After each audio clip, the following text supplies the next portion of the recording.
Nagbukas tayo ng valve cover gasket, valve cover ng makina, kasi yan, nabuksan natin yan.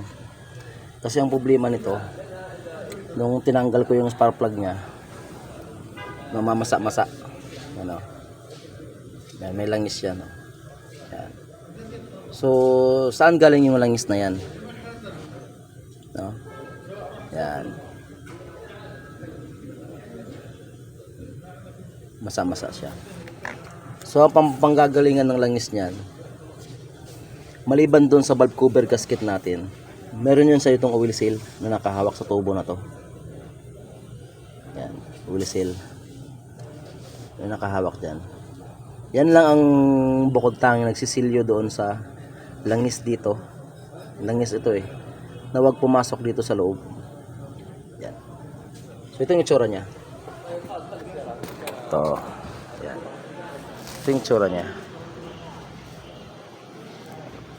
So obligado lang tanggalin yung valve cover kasi nasa loob yan. Itong forma niyan. Yan, 4 bago na yan. Saka the same time, bago na rin yung gasket natin.